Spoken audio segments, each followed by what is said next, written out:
Ó Senhor, em vossa força o rei se alegra. Salmo 20.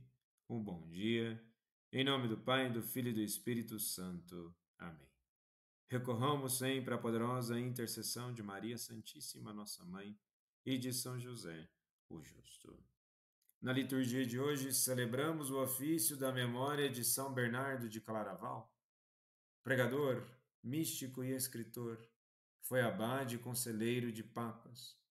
Foi um gigante do seu tempo que refletiu sobre as questões profundas da época. E São Bernardo refletia muito sobre a graça de Deus. Na sua obra da graça e do livre-arbítrio, ele destaca que a graça é dom gratuito de Deus. E ele diz assim: a graça não destrói a liberdade, mas a fortalece, porque a verdadeira liberdade consiste em servir a Deus. E toda a nossa salvação depende da graça de Deus, mas não sem o nosso consentimento, porque Ele não salva sem nós. Embora Ele pudesse, mas há uma correspondência nossa. Na primeira leitura de hoje do livro dos Juízes, capítulo 9, dos versículos 6 e 15, nos apresenta a parábola de Jotão, proclamada no Monte Garizim, um eco profético no meio da história de Israel. Não é apenas uma fábula moral, mas uma advertência teológica. Quando o povo abandona o Senhor, corre atrás de reis indignos, escolhendo o espinheiro em vez da oliveira, da figueira e da videira. E a liturgia da igreja sempre nos recorda: o Senhor é rei. Mas quando o coração humano rejeita o governo de Deus, busca falsos senhores que prometem sombra, mas só oferecem espinhos. Nesse sentido, na parábola, vemos quatro figuras. A oliveira, rica em óleo, símbolo da unção sacerdotal e régia. Na tradição patrística, o óleo aponta para o Espírito Santo que unge Cristo, o Rei verdadeiro. Atos 10, versículo 38. A figueira, doce em seu fruto, lembrança da lei dada por Deus a Israel, alimento da alma. A videira, de cujo vinho brota a alegria da aliança, prefigurando a Eucaristia, sangue de Cristo derramado para a nossa salvação. E o espinheiro, estéril e agressivo, que não dá fruto nem sombra verdadeira.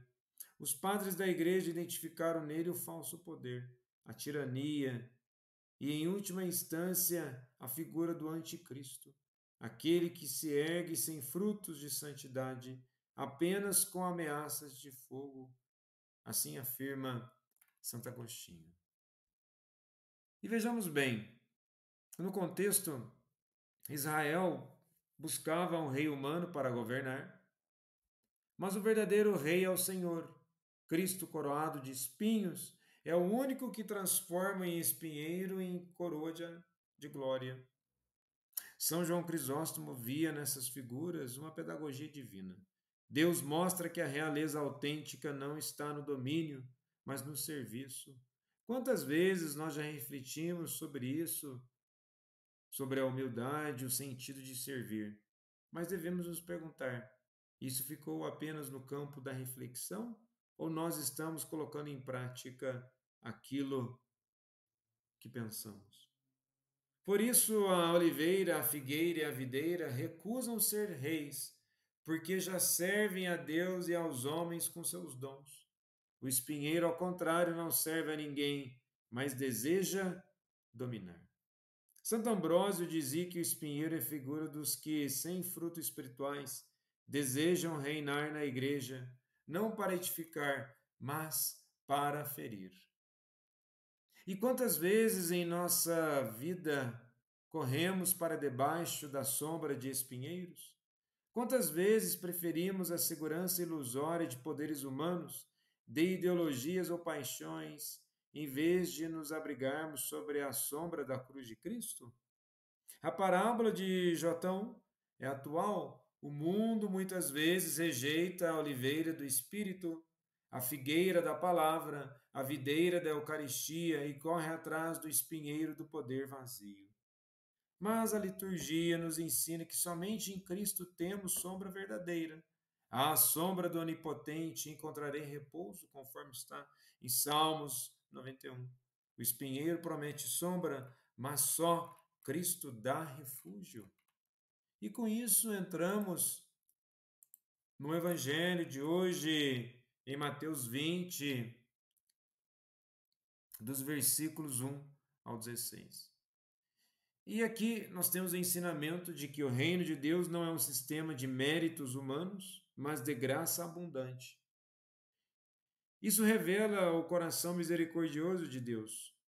Ensina a superar comparações, cultivar gratidão e encontrar alegria em ser chamado. E por isso Jesus apresenta a parábola dos trabalhadores. A primeira impressão que temos é de uma aparente injustiça. Trabalhadores que se cansaram o dia inteiro recebem o mesmo salário que aqueles que chegaram na última hora. Mas ao olhar com os olhos da fé, descobrimos não uma injustiça, mas a lógica do reino de Deus, que não é a lógica da contabilidade humana, mas da misericórdia divina. E vejamos que na tradição bíblica, a vinha é a imagem de Israel, do povo de Deus. O dono da vinha é o próprio Senhor, que chama em diferentes momentos da história e da vida pessoas para trabalhar em sua obra. O denário, único salário oferecido, não é apenas dinheiro, simboliza a salvação, a vida eterna, dom gratuito de Deus. E aqui se revela o coração do Evangelho. Não se trata de mérito humano, mas de graça. Deus não age segundo nossa lógica de retribuição, mas segundo a abundância do seu amor. Ele não quer dar menos para uns e mais para outros, mas dar tudo de si a cada um, independentemente da hora em que chegou. E podemos aqui analisar um aspecto, um ponto delicado da alma humana, a comparação. Muitas vezes caímos na tentação de medir nossa vida diante dos outros. Quem tem mais? Quem chegou primeiro? Quem merece mais? Isso gera inveja, ressentimento e frustração. E com isso, o Evangelho, porém, nos convida a uma profunda cura interior, aprender a agradecer pelo dom recebido, sem nos perder em comparações. A maturidade psicológica e espiritual consiste em aceitar que o amor de Deus é abundante e personalizado. O mesmo salário não significa uniformidade, mas plenitude. Cada um recebe tudo, porque em Deus não existe escassez. E quantas vezes nos sentimos como os primeiros trabalhadores da leitura, reclamando: Senhor, eu me esforcei tanto e recebi o mesmo que os outros? E isso acontece quando trabalhamos pela fé apenas buscando recompensa, nos esquecemos de que servir já é a graça, não reconhecemos que tudo que temos é dom de Deus. E Cristo nos chama hoje a mudar o olhar. Em vez de reclamar, agradecer. Em vez de competir, colaborar. Em vez de medir a vida pelo que os outros recebem, celebrar a generosidade de Deus. São Bernardo de Claraval, rogai por nós. Jesus, manso e humilde de coração, fazei nosso coração semelhante ao vosso.